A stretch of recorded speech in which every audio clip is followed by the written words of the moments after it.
Hey guys, welcome back to my YouTube channel. So आज हम पढ़ने वाले हैं अबाउट बिहेवियरलिज्म। ये पॉलिटिकल थ्योरी का एक टॉपिक है, दैट इज बिहेवियरलिज्म। क्या होता है बिहेवियरलिज्म, क्या उसके फीचर्स है, कैसे वो इमर्ज हुआ पॉलिटिकल साइंस के अंदर, तो ये सब चीज़ें आज हम पढ़ने वाले हैं। So without wasting any more time, let's get into that. Okay, so जैसा कि मैंने बोला कि आज हम पढ़ने वाले हैं अबाउट द बिहेवियरलिज्म, तो इसको बिहेवियरल रिवॉल्यूशन भी बोला जाता है। अब क्यों एक रिवॉल्यूशन जैसा टर्म इसके लिए यूज किया गया, तो वो चीज़ अभी हम देखते हैं। बट उससे पहले हम मीनिंग जान लेते हैं कि बिहेवियरलिज्म का मीनिंग क्या होता है, तो वो चीज़ हम समझ लेते हैं। सो बिहेवियरलिज्म क्या थी? एक मॉडर्न अप्रोच थी पॉलिटिकल साइंस के अंदर, जिसको स्टार्ट करा गया था 20th सेंचुरी में। मतलब पहले क्या हुआ करता था, पॉलिटिकल साइंस को जिस अप्रोच से पढ़ा जाता था, उस अप्रोच को यहाँ पे बेसिकली चेंज करा गया था इन द 20th सेंचुरी।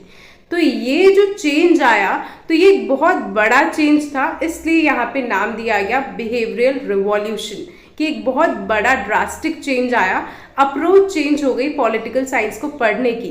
पहले जो ट्रेडिशनल अप्रोच थी वो किस पे फोकस करा करती थी, वो चीज़ अभी हम देखेंगे। एंड ये जो मॉडर्न अप्रोच थी वो किस पे फोकस करा करती थी, वो चीज़ भी अभी हम देखेंगे। ठीक है, तो यहाँ पर बिहेवियरलिज्म ने किस पे फोकस करा? एक्चुअल बिहेवियर ऑफ इंडिविजुअल्स और ग्रुप्स पे फोकस करा, and not on the abstract ideas और स्टेट इंस्टीट्यूशंस। मतलब इसको एकदम इजी वे में समझो कि पहले पॉलिटिकल साइंस को जब पढ़ा जाता था तो स्टेट को पढ़ा जाता था, लॉज को, गवर्नमेंट को पढ़ा जाता था, इंस्टीट्यूशंस को पढ़ा जाता था। ठीक है, बट अब किसको पढ़ा जाने लगा? अब जो है इंडिविजुअल के या ग्रुप्स के बिहेवियर को पढ़ा जाने लगा। तो वो यहाँ पर एक बहुत ही ड्रास्टिक चेंज आया। दैट मीन्स यहाँ पर ये बोला गया कि आप केवल एब्स्ट्रैक्ट आइडियाज को मत पढ़ो। जैसे कि पहले बोलते थे कि एक आइडियल स्टेट कैसा होना चाहिए, तो ये सब बातें किया करते थे। ठीक है, बट अब बोला गया एक साइंटिफिक वे जो है, आप उस तरीके से पॉलिटिकल साइंस को पढ़ो। दैट मीन्स आप इंडिविजुअल के बिहेवियर को स्टडी करो, उसके एक्शंस को स्टडी करो। तो वो चीज़ यहाँ पर बोली गई।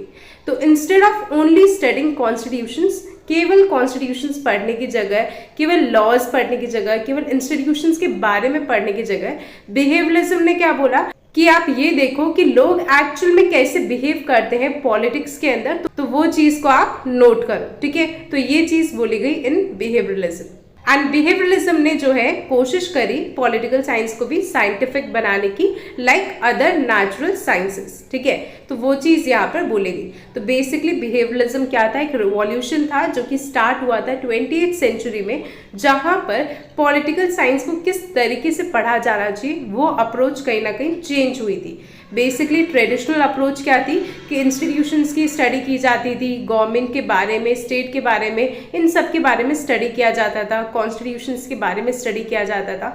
तो इसने क्या बोला? इसने बोला कि हाँ, ये सब चीज़ों की स्टडी करो, ठीक है, नो प्रॉब्लम, बट यहाँ पर आप इंडिविजुअल के एक्शंस को भी स्टडी करो, उसके बिहेवियर को भी स्टडी करो कि इंडिविजुअल कैसे बिहेव करता है पॉलिटिक्स के अंदर, या फिर कोई ग्रुप जो है वो कैसे बिहेव कर रहा है पॉलिटिकली, तो उस चीज की भी आप स्टडी करो। तो ये चीज यहाँ पर बोली गई। मतलब आप केवल एब्स्ट्रैक्ट आइडियाज पे ध्यान ना दो, एंड साथ के साथ आप जो है इंडिविजुअल्स या लोगों के बिहेवियर की भी स्टडी करो। तो वो चीज यहाँ पर बोली गई।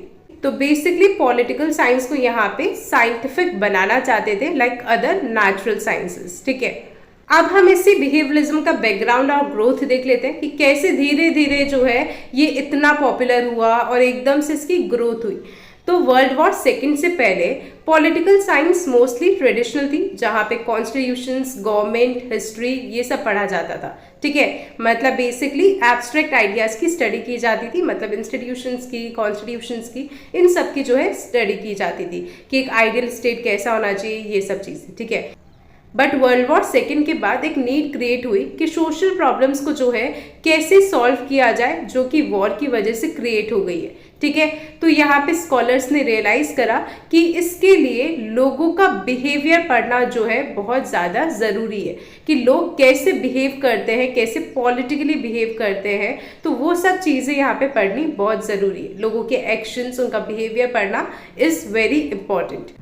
एंड इस चीज़ के लिए जो स्कॉलर्स थे वो कहाँ से इन्फ्लुएंस हुए थे, तो by the sociologist like max weber and etcetera, ठीक है। तो इन लोगों से वो जो है इन्फ्लुएंस हुए थे।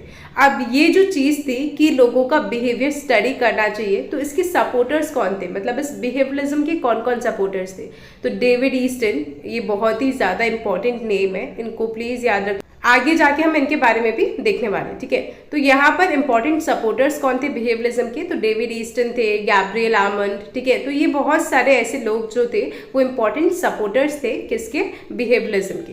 एंड जो अमेरिकन पॉलिटिकल साइंस एसोसिएशन थी उसने क्या करा, उन्होंने जो है कमिटीज फॉर्म करी सो दैट इस अप्रोच को जो है प्रमोट किया जा सके। मतलब किस तरीके से पॉलिटिकल साइंस की स्टडी करनी है, तो वो जो अप्रोच है जो ये लेके आए थे कि आपको बहुत ही साइंटिफिक वे में पॉलिटिकल साइंस की स्टडी करनी चाहिए, तो इसी अप्रोच को प्रमोट करने के लिए उन्होंने बहुत सारी कमिटीज फॉर्म करी, ठीक है। तो अब इसका रिजल्ट क्या निकला कि ये जो बिहेवियरल रिवॉल्यूशन था, इससे पॉलिटिकल साइंस और भी ज़्यादा साइंटिफिक और प्रैक्टिकल हो गई। पहले बहुत ज़्यादा थ्योरेटिकल थी, ठीक है, केवल थ्योरी पे या एब्स्ट्रैक्ट आइडियाज़ पे या केवल कॉन्स्टिट्यूशंस पे, इन सब पे जो है फोकस किया जाता था। बट अब जो है वो ज़्यादा साइंटिफिक और प्रैक्टिकल हो गई ड्यू टू द बिहेवियरलिज्म और द बिहेवियरल रिवॉल्यूशन। अच्छा, let's see the difference between these two words, जिसमें लोग बहुत बार कंफ्यूज हो जाते हैं, that is behaviourism and behaviourism, ठीक है। तो बिहेवियरिज्म जो है एक साइकोलॉजी का वर्ड है जो कि बहुत ही एक नैरो कॉन्सेप्ट है, क्योंकि वो केवल स्टडी करता है स्टिमुलस एंड रिस्पॉन्स को। अच्छा, अब हम इसको एक एग्जाम्पल के थ्रू समझते हैं। सपोज करो आपने किसी गरम गरम चीज पे एकदम से हाथ लगा लिया, तो यहाँ पे आपका रिस्पॉन्स क्या होगा, आप एकदम से हाथ को हटा लोगे, ठीक है। तो मतलब स्टिमुलस क्या था कि वो हॉट वाटर या वो हॉट यूटेंसिल, ठीक है। बट आपका रिस्पॉन्स क्या हुआ, वो एकदम से आपका हाथ को हटाना आपका रिस्पॉन्स हुआ। तो दैट इज बिहेवियरिज्म, जहां पर कोई स्टिमुलस होता है और उसकी वजह से आपका रिस्पॉन्स निकलता है, तो दैट इज बिहेवियरिज्म, ठीक है। बट बिहेवियरलिज्म क्या है, जो कि पॉलिटिकल साइंस में बोला गया है, तो ये थोड़ा ब्रॉडर कॉन्सेप्ट है। यहाँ पर केवल रिस्पॉन्सेस की स्टडी नहीं की जाती है कि आपने किस तरीके से रिस्पॉन्ड किया, तो उस चीज़ की स्टडी नहीं की जाती है, बट फीलिंग्स की, आइडियाज़ की, वैल्यूज़ की, एनवायरमेंट, एटीट्यूड्स, ओपिनियंस, ये सब चीज़ें जो कि कहीं ना कहीं आपके बिहेवियर को इन्फ्लुएंस करती है, इन सब की भी स्टडी की जाती है यहाँ पर, ठीक है। तो दैट इज बिहेवियरलिज्म। तो एक बहुत ही नैरो कॉन्सेप्ट है जहां पर केवल स्टिमुलस एंड रिस्पॉन्स को देखा जाता है, that how you are responding, ठीक है।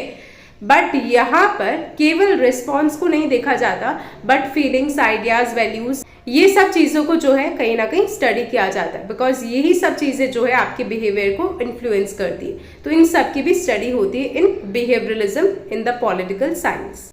Okay, so that was it for this video. अब ये जो कैरेक्टरिस्टिक्स है बिहेवियरलिज्म के, वो हम नेक्स्ट पार्ट में डिस्कस करेंगे, so stay tune for that part. And अगर आपको ये वीडियो थोड़ा बहुत भी हेल्पफुल लगा हो या थोड़ा बहुत भी यूजफुल लगा हो, then do share this video with all your friends, but only if you find it helpful.